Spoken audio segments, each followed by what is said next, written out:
Hi everyone, it's Laurie and welcome back. I want to talk about the enemy and how he comes against you.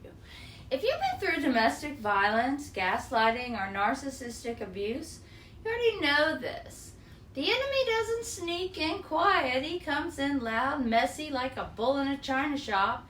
He wrecks the room, breaks everything he touches, and then has the nerve to stand there pretending he was trying to rescue you. And when he sees he can't control you anymore, he doesn't leave, he digs deeper. He drags up your past mistakes, your shame, your weak moments. And in his twisted little mind, he'd love to put you on display. Put you in the guillotine, shout your flaws to the crowd, and turn people against you, hoping they'll throw rotten fruit. But the truth is, you are not rotten fruit. You are the one bearing fruit. Jesus said in Luke 10:19, I give you authority to tread on serpents and scorpions and all the power of the enemy, and nothing shall by any means hurt you. Now let's talk about chess. The pawn is the weakest piece on the board. It only moves one square at a time. The only way it can capture a queen is if she steps down into its tiny diagonal space. Think about that. The queen is the most powerful piece on the board. She can move in any direction as far as she wants. She has the power the pawn can't even imagine. But if she lowers herself into the square, she gets caught. That's what happens in abusive relationships. The pawn smooth, he flatters, manipulates, gaslights. He even convinces you he's stronger than he is before you know it, the queen has stepped down into his little square. She's caught up, but the truth is, she never had to be there. You are the queen. You are the king. You're God within your consciousness, your divine authority. That pawn can never dethrone your king. He can only move if you give him space. And here's where Proverbs 3:6. He says, in all your ways acknowledge him, and he will direct your path. That means in every decision, you put it back on God. He will keep you out of the pawn square. He will guide your steps so you don't get tangled in his gaslighting, manipulation, or shame.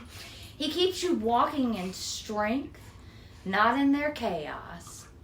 And I know some of you are thinking, but wait, pawns can actually win the game. And here's the fact. Technically, yes. If a pawn makes it all the way across the board, it can promote it into something stronger. But that only happens if the queen forgets who she is and stops moving in her authority.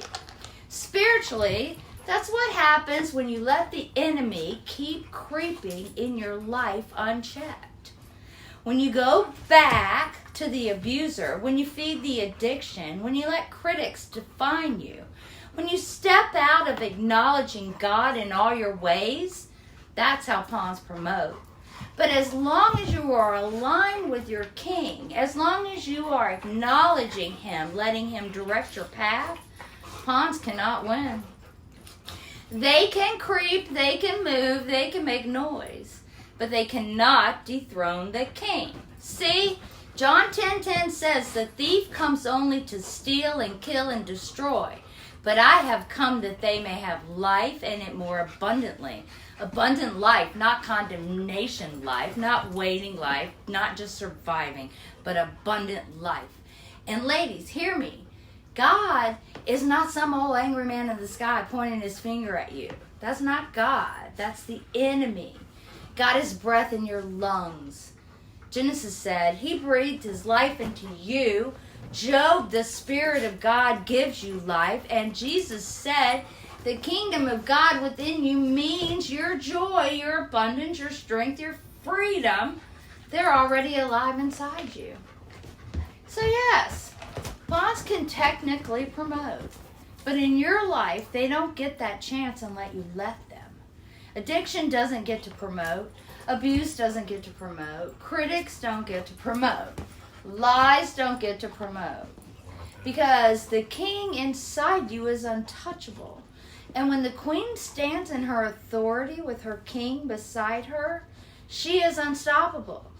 The pawn is still just a pawn. The queen walks in her authority, and the kingdom of God is always the winner. And, as always, she put on her armor of God and went on her way. God bless you.